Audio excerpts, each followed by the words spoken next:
준혁은 급히 차도로 뛰어내렸습니다. 그때 흙탕물이 왕창 튀어 여자분의 바지를 온통 버려놨습니다. 여자의 비명에 더욱 당황한 준혁은 연신 미안하다고 고개를 숙였습니다. 여보세요. 물바닥에서 그렇게 뛰면 어떡해요? 택시기사는 뒤에서 빵빵거리니까 얼른 타라고 성화를 칩니다. 정신이 없던 준혁은 서류를 한쪽 옆구리에 끼웠습니다. 그 여자 바지의 흙탕물을 조금이라도 털어준답시고 손을 댔는데 그 순간 뺨싸다구를 맞고 준혁은 하마터면 바닥에 주저앉을 뻔했습니다. 어머, 어디를 만져요? 미친 사람 아니에요? 맞는 순간 물기가 있던 손바닥 때문에 쫙 소리가 나면서 뺨이 얼얼거렸습니다. 안녕하세요. 이번 사연은 천안에 사시는 김준혁 씨의 사연입니다. 사람의 인연은 알다가도 모를 일들이 많습니다. 우연을 가장한 인연들이 주변에서 수없이 벌어지는데 우리는 그것을 한순간의 현상으로 제쳐버립니다.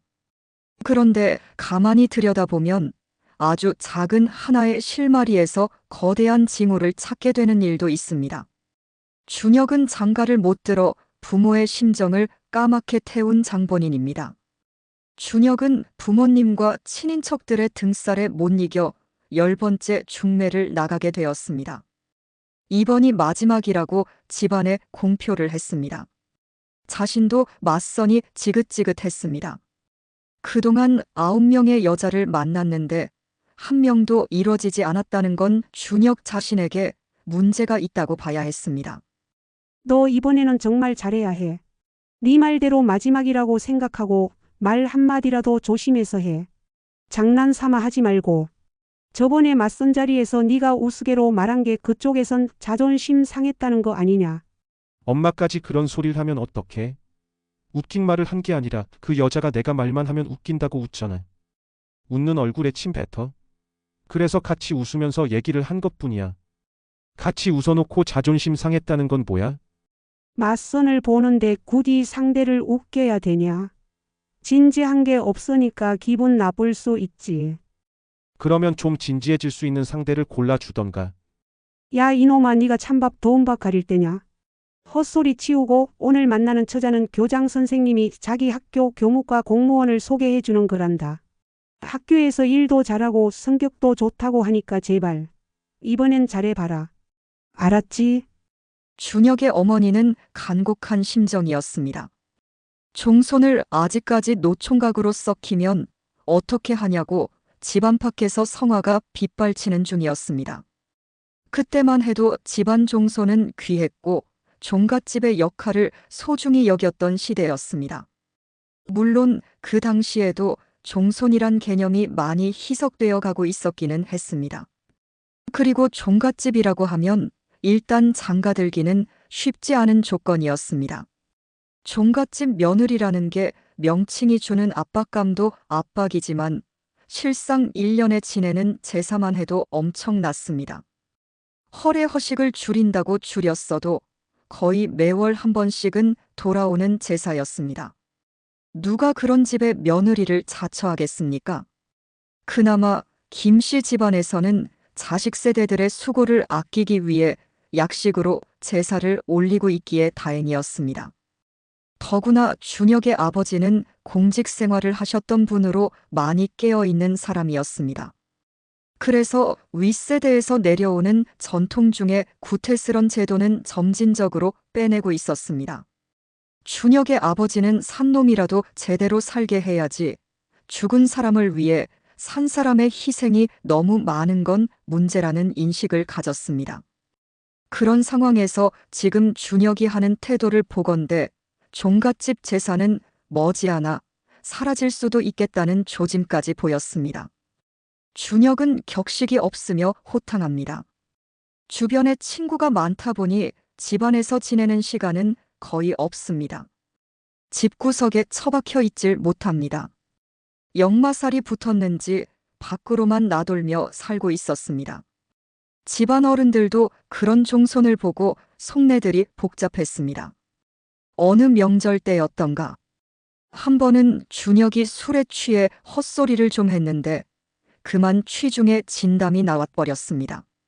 내가 자식들을 낳으면 애들 이름에는 돌림자를 안 쓸 거야. 누가 뭐라고 하든 예쁘고 부르기 좋은 이름이 널렸는데 굳이 돌림자를 넣어 이름을 어렵게 할 필요가 없는 거지. 그때 집안 어른들의 야단이 이만저만이 아니었죠. 오죽하면 준혁의 아버지까지 준혁을 야단쳤겠습니까? 그런 준혁의 어머니는 가운데서 늘 노심초사하며 살았습니다. 자식의 성격을 잘하는데 무조건 야단만 쳐서 될 일이 없다고 생각한 겁니다. 어떻게든 결혼을 시켜 집안에 발이 묶이다 보면 어느 정도는 현실을 수긍하고 살 거라는 기대를 했던 것입니다. 그렇지만 준혁은 대학 시절부터 겪어봐서 잘 알고 있습니다. 종갓집 종손이라는 굴레가 얼마나 괴멸적인지를 압니다. 미팅을 해도 나중에 종갓집 얘기가 나오면 결혼하자는 것도 아닌데 지레 여자 쪽에서 기피했던 일이 종종 있었습니다. 전통이라는 건 늘 흔들릴 수밖에 없는 건데 사람들은 그 전통이란 말 자체부터 억압으로 받아들이고 있었던 겁니다. 대학 1학년 때 만나 교제하던 여자애는 어디서 들었는지 종갓집 종손이라는 걸 알고부터는 슬금슬금 만나기를 빼고 있었습니다. 그래서 물어봤습니다. 아니, 우리가 이제 대학 1학년이고 무슨 결혼을 꿈꾸는 것도 아닌데 종갓집이라는 게 무슨 상관 있다고 만나기를 싫어하는 거야? 그 여자 얘기는 종갓집이 주는 전통적인 이미지만으로도 괜히 질식할 것 같은 압박감을 느끼게 한다는 겁니다. 그러니까 결혼을 전제로 생각하지 않았음에도 단순히 교제하는 과정에서 종손은 뭔가 앞뒤가 막힌 선입견을 준다는 것 아닌가. 내가 종손이기 때문에 구태에 빠진 것 같은 행동이나 말을 했던 게 있었니? 생각해보면 분명히 없었다는 것입니다. 그런데 나중에 들은 종손이란 말이 그 모든 걸 집어삼켰다고 합니다. 선입견이 얼마나 무서운지 새삼 느낍니다. 종갓집보다 더 구태스럽고 무서운 건 선입견이었습니다. 그러나 어쩌겠습니까? 종갓집 종손인 것을. 그래서 남들로부터 어깨가 무거운 위치에 있는 그러면서 시대에 역행하는 사람인 것을 바꿀 방법은 없었습니다. 그렇게 대학 시절 연애도 했고 사랑도 했습니다. 하지만 상대의 부모들은 늘 말했습니다. 종갓집이요? 아이고, 우리는 그런 거 못합니다. 준혁도 지쳐버렸습니다. 준혁이 누구를 사랑하든 결국 집안이 그 사람을 삼키려 할 것이 뻔했던 겁니다. 이미 준혁은 고등학교 때부터 알고 있었습니다. 나는 전통을 존중하지만 그것을 위해 내 인생을 바칠 생각은 없다는 것을. 어릴 땐 집안 어른들이 대수롭지 않게 하던 말들이 얼마나 폭력적인 말인지 몰랐습니다. 종손은 다르구나. 결혼하기도 어려운데 너는 장가가면 며느리가 힘들겠어. 그 말들은 자라면서 자연스럽게 준혁의 정신에 녹아들었습니다. 정해진 운명을 보는 듯 했습니다. 그러니 무슨 희망이고 진취적인 기상이 있었겠습니까? 성인이 되고부터는 결혼은 나와 거리가 먼 남의 일처럼 여겨졌습니다. 그래도 전통이란 사슬을 끊지 못해 발을 담그고 있는 이상 전통에 맞춰 결혼을 할 수밖에 없었습니다. 현실에선 있을 수 없는 종갓집 며느리가 전통적으로는 있었던 겁니다. 구하면 나온다는 거였습니다. 그러니 그게 무슨 사랑이고 애인이고 연애라고 할 수 있겠습니까? 대학 4학년 때 사랑하는 연인이 있었습니다. 그러나 자신에 대해 자세히 말하지 않았습니다. 종손이니 종갓집이니 하는 얘기는 그녀처럼 자유롭게 사는 사람들에게 들려주기 민망했습니다. 그녀는 영혼 자체가 자유로웠습니다. 그런 사람한테 종갓집에 굴레를 씌운다는 건 잔혹한 짓이었습니다. 사랑이라는 명분으로 남의 자유를 발목 잡는 건 준혁의 자존감을 상하는 일이었습니다. 평생을 함께 할 사람을 그런 식으로 선녀의 옷을 숨긴 나무꾼처럼 억압해서는 결코 사랑이라고 할 수 없는 것이었습니다. 결국은 나비처럼 날아가게 놔뒀습니다. 그래서 군대에 갔습니다. 이후로 혼자 많이 생각했었습니다.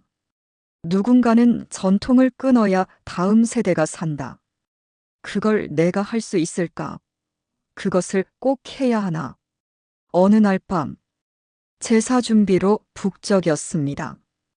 수십 가지 상차림과 여자들의 분주한 발소리 그리고 뒷짐을 지고 서 계시는 아버지의 고뇌에 찬 표정이 유난히 인상적인 밤이었습니다. 어머니는 허리를 펼 수가 없어 고통스러워했습니다. 일을 하다가 한 번씩 고개를 들 때마다 허리가 끊어질 듯이 아팠습니다. 자신도 모르게 비명이 나올 지경이었습니다.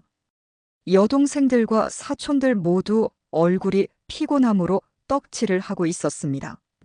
누구는 거의 울상으로 음식을 날랐습니다. 누구는 연신 하품을 하다가 눈치를 받기도 했습니다. 그런 모습을 하나하나 쳐다볼 수밖에 없는 준혁의 갈등이 심했습니다. 그날이 가장 심했던 것은 어머니가 부엌에서 뒤로 넘어져 다쳤기 때문이었습니다. 과로라고 병원에서 알려주었을 때 아버지의 얼굴빛은 창백했습니다. 답답한 사람이네. 그렇게 피곤하면 말을 해야지. 병을 키워 이치를 거야. 누굴 위한 제사인지, 누구한테 하는 절인지 누가 제대로 알기는 합니까? 귀신은 잠도 안 자고 이 늦은 밤에 음식을 먹으러 나타난단 말인가? 귀신을 부르기 전에 자신들부터 챙겨야 했습니다. 어머니는 상 차리는데 정성이 부족해서 귀신이 밀어 넘어뜨린 거라고 집안의 큰 숙부가 말했을 때 준혁은 귀신 씨나라 까먹는 소리라고 한마디 했습니다. 그로 인해 집안에 또 한바탕 난리가 났습니다. 근무 중에 어머니한테서 연락이 왔습니다. 또 신신당부를 하는 것이었습니다. 너 딴 생각 말고 오직 상대 섹시 얼굴에 집중해야 한다. 얼굴조차 제대로 봐주질 않으면 어느 여자가 너 좋다고 하겠니? 너는 보나마나 지금껏 섹시 얼굴을 무시했던 거야. 이놈아, 얼굴이 밥 먹여주는 거 아니야. 제발 정신 차려, 알았지? 엄마 한두 번 하는 게 아닌데 무슨 걱정을 해. 종갓집에 시집 온다는 여자들은 일단 마음은 고운 거라고 할 테니까 나는 얼굴만 보면 되는 거잖아. 야, 내 뱃속으로 나왔지만 너 생긴 게 그렇게 잘난 얼굴은 아니잖니? 남자 얼굴로 치면 괜찮지. 남자답게 생겼다고 다들 그러잖아. 그건 특별히 할 말이 없으니까 해주는 말이지. 그걸 고지고대로 믿냐?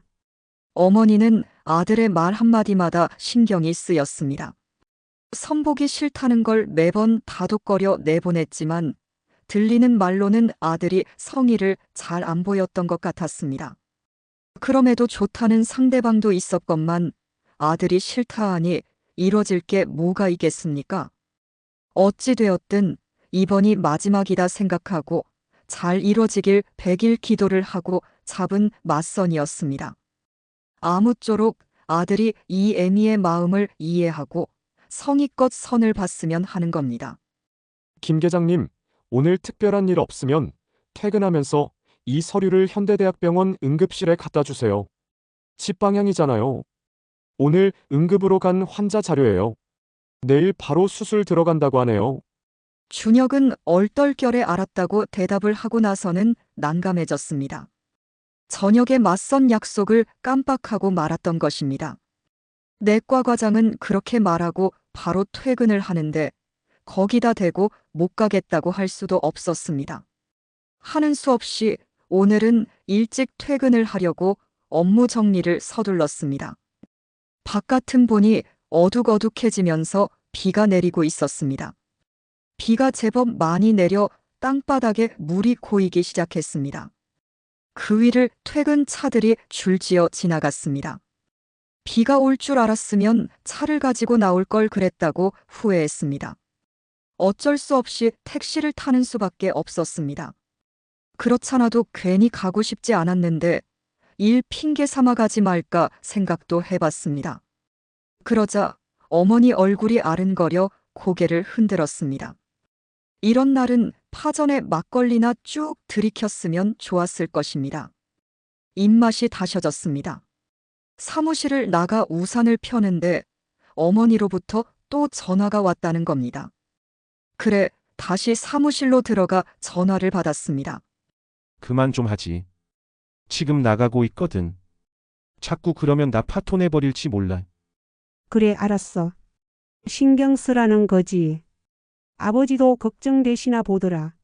아까부터 몇 시에 만나냐고 2번이나 물어보시더라. 알았어. 바짝 신경 쓸게. 사실 준혁은 아버지가 어려웠습니다.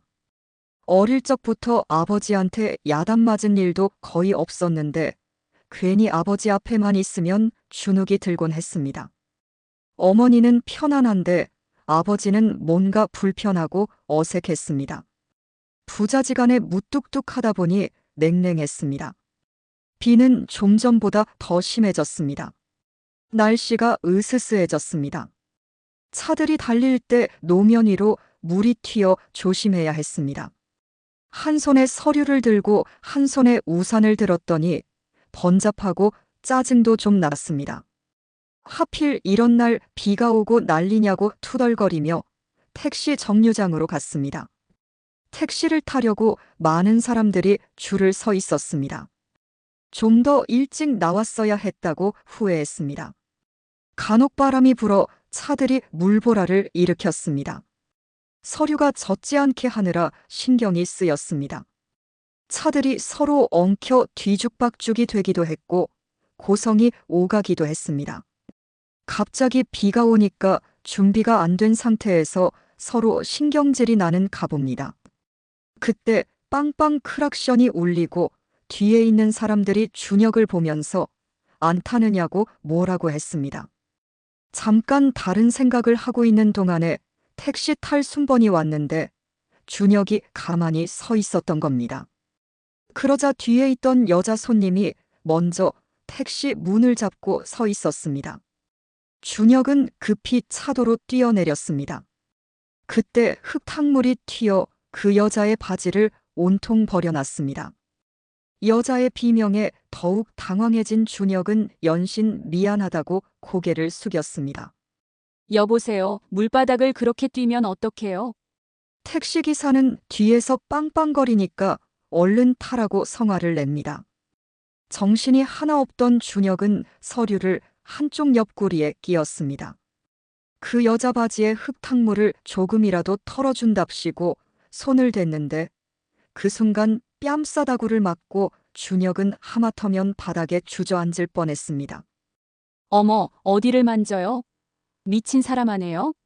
맞는 순간 물기가 있던 손바닥 때문에 쫙 소리가 나면서 뺨이 얼얼거렸습니다.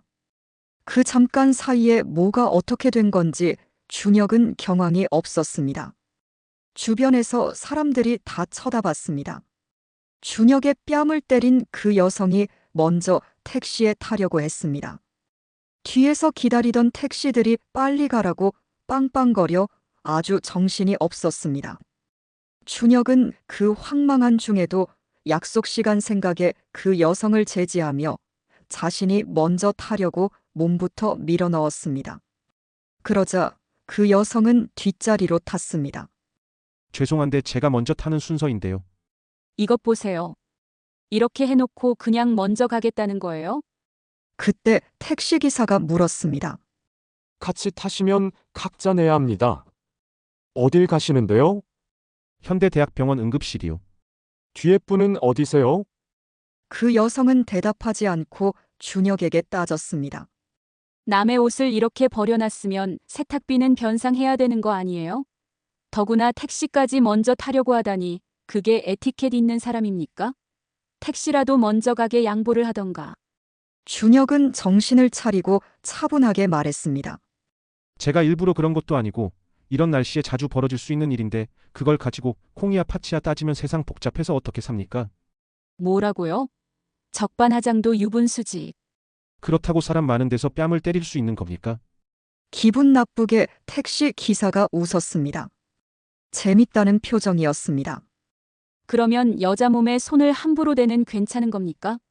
성추행으로 신고하려고 했어요. 뭐예요? 성추행이요? 경황이 없어 흙탕물을 조금이라도 털어주려고 하다가. 그러니까 참은 거예요. 세탁비 그것 얼마면 됩니까? 아니 사람을 우습게 여기고. 죄송하다고 몇 번이나 했는데 너무하는 거 아닙니까? 아니, 지금 이게 죄송하다는 입장이에요? 자신이 잘못했으면 택시라도 먼저 타시라고 하는 게 기본적인 자세 아니에요? 더 이상 말하고 싶지 않으니까 얼마예요? 세탁비. 2만 원은 갈 것 같은데요. 그렇게 준혁은 2만 원을 건네주고 사태를 일단락했습니다. 기사님, 가다가 세탁소 보이면 세워주세요. 조금이라도 닦아내야지. 여기 부근에 세탁소 안 보이던데. 가보세요. 저도 찾아볼 테니까요. 어두워지면서 비는 더 거세졌습니다. 행인들 우산이 바람에 마구 꺾이고 뒤로 제쳐졌습니다. 저기 보이네요. 내려주세요. 얼마 나왔어요? 기본비만 주세요. 그 여성은 빗속으로 멀어져 갔고 택시는 계속 직진했습니다. 그 와중에도 서류 봉투는 전혀 젖지 않았습니다. 병원 앞에서 내린 준혁은 응급실에 서류를 건네주고 수령자의 서명을 받았습니다. 응급실은 환자들로 북적댔습니다. 비까지 와서 더 번잡해 보였습니다. 약속 시간은 15분 남았습니다. 간신히 맞을 것 같았습니다. 다시 택시를 잡아 탔습니다. 도착해서 보니 5분 정도 시간이 남았습니다. 퇴근 후 여기까지 오는 동안 도대체 뭔 일이 있었던 건지 그제서야 차분히 생각할 수 있었습니다. 평소 자신이 그렇게 경솔하지 않은 성격이라 생각했는데 덤벙대는 기질이 있었습니다. 아직도 한쪽 뺨이 얼얼하고 빨갛게 티가 났습니다. 여자 손이라고 만만한 게 아니었습니다. 아까는 너무 창피해서 아픈 것도 많이 못 느꼈는데 지금 보니 무척 아팠던 겁니다. 그런데 오늘 맞선 상대방은 아직도 나오지 않았습니다. 10번째 맞선인데 시간 안 지키는 사람은 처음이었습니다. 속으로 까짓것 인연이 아닌가 본다고 여겼습니다. 그래도 기다려봐야 했습니다. 만에 하나 지금 나가버리고 여성분이 늦게 나타났을 경우 모든 책임은 자신이 져야 했기 때문입니다. 그럴 경우 핑계가 안 되는 거였습니다. 20분 정도 지나서 그만 나가야겠다고 결심했습니다. 일어나 카운터에 커피값을 계산하려는데 방금 전화를 받았던 여직원이 안쪽에 대고 준혁의 이름을 불렀습니다. 김준혁 씨, 김준혁 씨, 계시나요? 제가 김준혁입니다. 깜짝 놀라 준혁은 말했습니다. 약속한 분이 지금 곧 오실 거랍니다. 준혁은 이왕 나온 김에 화장실에 들러오기로 했습니다. 레스토랑 문을 열고 나온데 갑자기 서류 수령증을 어디에 뒀나 기억이 안 났습니다. 그래서 주머니 속마다 뒤져보니 접힌 수령증이 나왔습니다. 그게 맞나 자세히 내려봤습니다. 만에 하나 경황이 없던 응급실 직원이 안 받았다고 하면 정말 큰 책임을 뒤집었을 수도 있는 일이었습니다. 다행히 가지고 있었습니다. 그렇게 바로 모퉁이를 돌아가는 순간 퍽 소리와 함께 눈앞이 깜깜해졌습니다. 비명 소리가 들렸습니다. 별 같은 게 보이고 어찌랬습니다. 준혁의 머리에 부딪힌 여자는 주저앉았습니다. 준혁은 벽을 잡고 고개를 흔들어 정신을 잡았습니다. 발밑에 앉은 여자는 한 손으로 이마를 잡은 채 널브러져 있었습니다. 아, 괜찮으세요? 아까 준혁이 얼른 손을 내밀어 여자의 손을 잡아주려고 했습니다. 그러자 여자가 손을 뿌리치면서 일어섰습니다. 그러다가 다시 엉거주춤했습니다. 하이힐 한쪽 뒷굽이 부러져 나간 게 보였습니다. 여자는 절뚝거리며 기가 막혀 어쩔 줄 몰라 했습니다. 아니, 이건 뭐예요? 어떻게 이런 일이? 앞을 전혀 안 보시고 걸으셨나 봐요? 아닙니다. 앞에 사람이 없을 줄 알고 여길 돈 건데 그쪽이 갑자기 튀어나온 거지요. 어처구니 없기는 준혁도 마찬가지였다. 아까도 그랬고 이번에도 그쪽이 너무 촐랑거리다가 벌어진 일이잖아요. 이보세요. 촐랑거리다니요? 그쪽이 땅바닥을 보고 걸었던 거 아닙니까?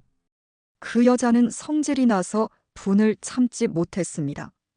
좀 전에 지나가던 사람들이 봤을지 모르는데 찾아서 물어볼까요? 아, 그래요.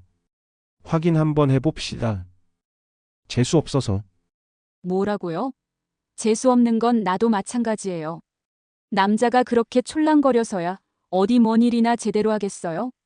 아니, 이 아줌마가 막말을 하시네. 내가 촐랑거리는 사람으로 보여요? 누가 촐랑거리는지 확인해 보자고요. 아줌마요? 내가 아줌마인지 댁이 어떻게 알아요? 내가 댁보다 한참 어려 보일 텐데 아줌마라니 그쪽이야말로 할아버지급이네요.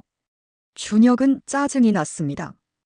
그리고 뭐가 코에서 흘러나오는 것 같아 손등으로 쓱 밀어봤더니 시뻘건 피가 나오고 있었던 겁니다. 피를 보자 우라통이 치미는 것이었습니다. 젠장, 이 꼴이 뭐야? 도대체 아줌마는 나하고 무슨 원수가 진 거예요? 따라다니며 부딪히네. 누가 할 소리. 이봐요. 아저씨, 앞으로 눈 똑바로 뜨고 다니세요. 그러다가 제명에 살겠어요? 이 아줌마가 정말 보자 하니까 남의 목숨 가지고 왈가불가네. 누구한테 반말이에요? 그쪽이 나보다 나이가 많아 보인다고 말을 놓는 거예요? 싸움은 끝이 없었습니다. 지나가던 사람들이 구경거리라고 보고 경비 아저씨가 다가왔습니다. 준혁은 얼른 물어봤습니다. 경비 아저씨, 여기 CCTV 같은 거 없어요? 그런 건 서울 중심가에만 있지 이런 곳까지 설치가 됐겠어요? 그나저나 여기서 이렇게 싸우시면 안 돼요. 사람들 많은 시간대에 왜 여기서 싸우는 거예요? 준혁은 화장실부터 갔습니다. 코피를 닦고 물로 입가심을 했습니다. 하루가 아주 더러운 날이었습니다. 그리고 이상한 여자를 자꾸 만나는 게 영 기분이 나빴습니다. 코피까지 흘리고 이게 뭔가 화만 났습니다. 그 여자는 뒤뚱거리며 떨어져 나간 하이힐을 들고 레스토랑에 들어서고 있었습니다. 젠장, 하필 저 여자가 레스토랑에 들어가는 거였습니다. 또 마주치는 게 싫었습니다. 다시 엮이고 싶지 않았습니다. 준혁이 레스토랑으로 들어가 두리번거리며 상대방이 나왔나 둘러봤습니다. 그런데 아직도 보이질 않았습니다. 다른 테이블에는 남자들하고 나이든 여자분들만 있었습니다. 아까 앉았던 자리로 돌아가 가만히 생각을 정리했습니다. 그냥 나가면 나중에 부모님에게는 30분 이상 기다렸는데 오지 않아 나왔다고 말하면 되는 거였습니다. 그런데 준혁은 자신이 나가고 레스토랑에 들어온 사람이 또 있었냐고 카운터에 물었더니 좀 전에 그 여자뿐이었습니다. 그때 순간적으로 준혁은 혹시나 하는 생각에 소름이 돋았습니다. 그럴 리가 없다고 자신을 책망했습니다. 절대 그런 일은 아닐 거라고 확신했습니다. 준혁은 다시 카운터에 가서 부탁했습니다. 여기 손님 중에 이수희 씨를 찾아봐 달라고. 카운터 여직원이 호란 쪽을 보면서 이름을 불렀습니다. 그때 아까 그 여자가 손을 슬쩍 올리며 의아해하는 모습을 보였습니다. 준혁은 놀래서 자신도 모르게 덜컥 한 발짝 뒤로 밀려났습니다.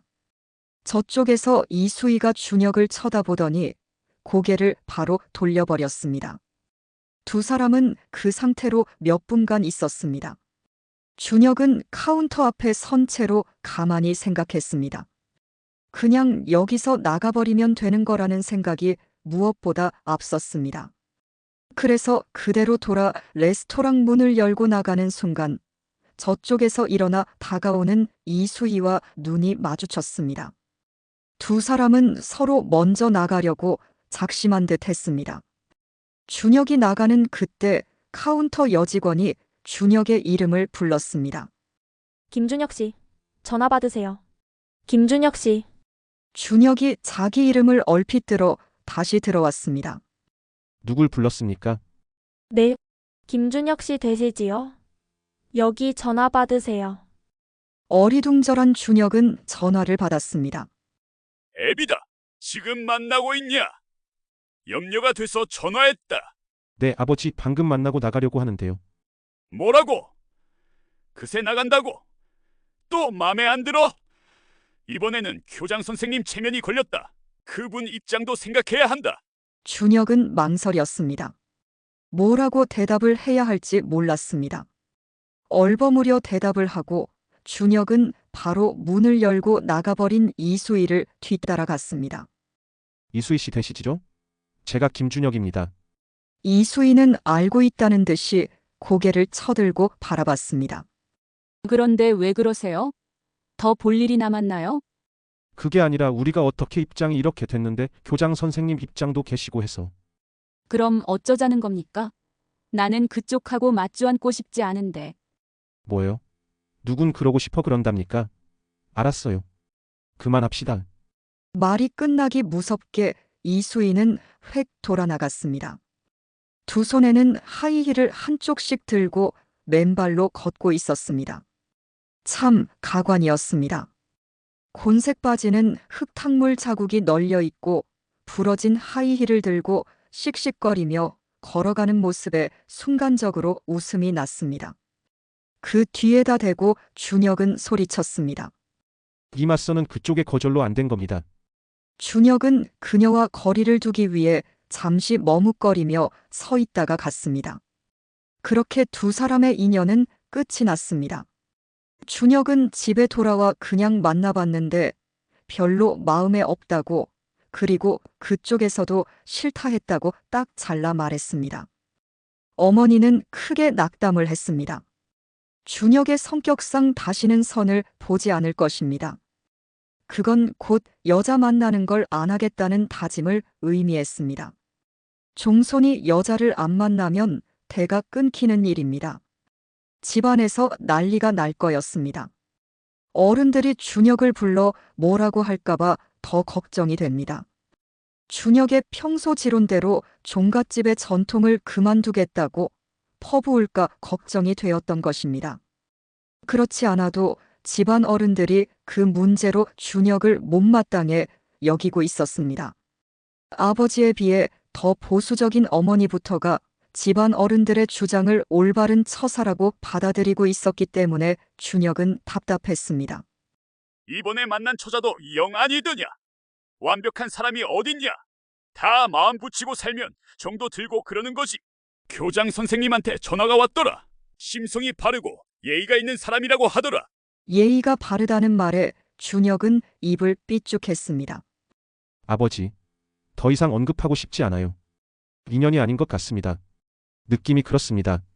네가 느낌을 말한다는 건 확신이 없다는 말이구나.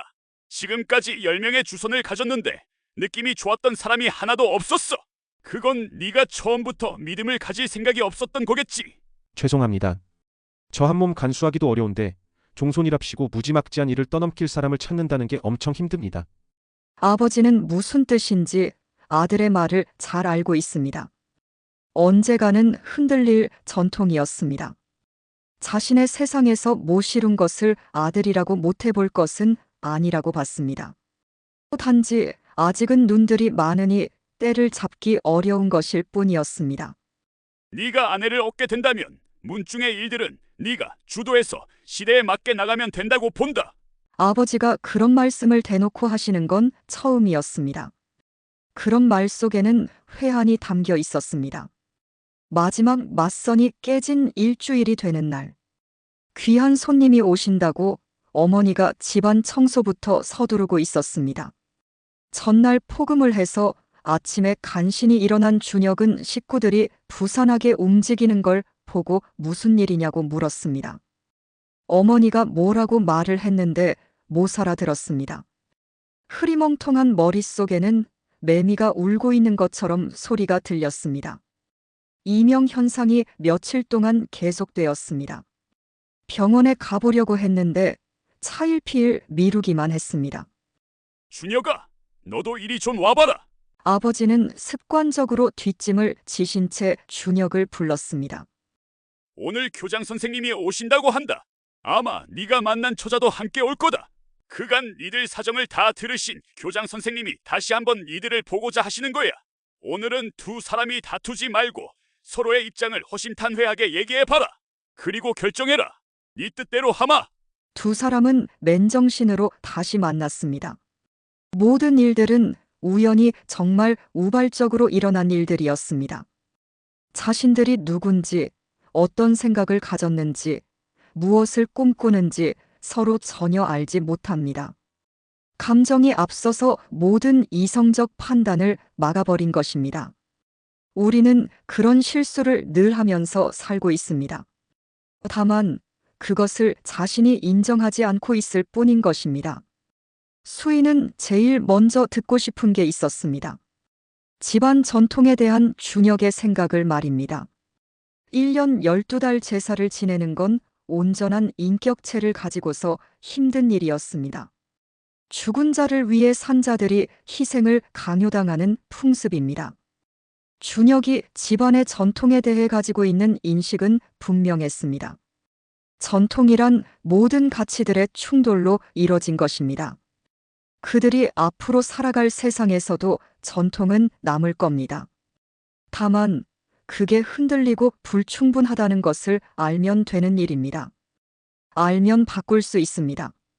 시대 상황에 맞는 전통이 만들어지는 세상이 더 나은 세상일 겁니다. 수희 역시 변화하는 시대의 흐름을 깨닫고 있는 사람이었습니다. 수희가 먼저 손을 내밀었습니다. 코는 괜찮아요? 교장 선생님이 얘기를 전부 들으시더니 이유 불문하고 다시 만나보라 말씀하셨어요. 네. 저도 그땐 정말 미안했습니다. 본의 아니게 일이 그렇게 돼서 당황하다 보니. 우리 둘 다 이성적이지 못했어요. 너무 감정적으로 대응했어요. 비가 온 날씨 탓이라고 하면 핑계가 될까요? 서로 빈정상해서. 그런데 준혁 씨는 생김새와 다르게 몸이 약한 거 아니에요? 남자가 여자하고 부딪혔는데 휘청거리고 코피까지 흘리고. 수희는 비아냥대며 웃었습니다. 겸연쩍은 준혁도 웃었습니다. 웃고 나니 더 웃겼습니다. 먼발치에서 그 모습을 본 교장 선생님이 아버지에게 말했습니다. 제가 보기에 말입니다. 두 사람이 천생연분인 듯 합니다. 세상에 우연도 그런 우연이 어딨겠습니까? 얘기를 들으면서 웃음이 나 참느라 혼났습니다. 두 사람은 하늘이 정해준 겁니다. 아마 두 사람은 평생 싸울 일은 없을 겁니다. 그런 것 같습니다. 이곳에 시집 온다는 마음만으로도 대견합니다. 저 녀석은 지 아내한테는 이런 구태스런 전통을 나눠 갖기 싫답니다. 쟤들이 잘 되었으면 좋겠습니다. 두 사람은 많은 얘기를 했습니다. 짊어질 짐을 서로 나누는 것에서부터 어떤 짐을 선택할 것인지도 허심탄회하게 얘기를 했습니다. 이후 두 사람이 다시 만난 것으로 이미 앞으로의 일은 결정된 것이었습니다. 수희는 교장 선생님의 말씀을 듣고는 벌써 결정했었습니다. 아주 짧은 시간에 상대의 인간적인 모든 것을 다 봤습니다. 돌이켜 생각해보면 준혁이나 수희는 서로에게 잘못한 게 없었습니다. 예기치 못한 실수에서 빚어진 해프닝이었습니다. 막말이야 누구나 그런 상황에서 충분히 나올 수 있는 것들이었습니다. 나이들도 먹을 만큼 먹은 나이에 이해 못할 바 아니었습니다. 준혁 씨는 세탁비 달라고 했더니 바로 주던데 어디 가서 지갑을 권총 뽑듯 하는 사람인가요? 그런 와중에도 세탁비 달라는 사람은 어떻고요? 어쨌든 세월은 흐르게 마련이고 이제 머리빨이 허연 두 사람은 자식들의 결혼을 앞두고 있습니다. 우연히 필연으로 이뤄진 운명은 그렇게 결실을 맺었습니다. 준혁의 집안 전통도 바뀌었습니다.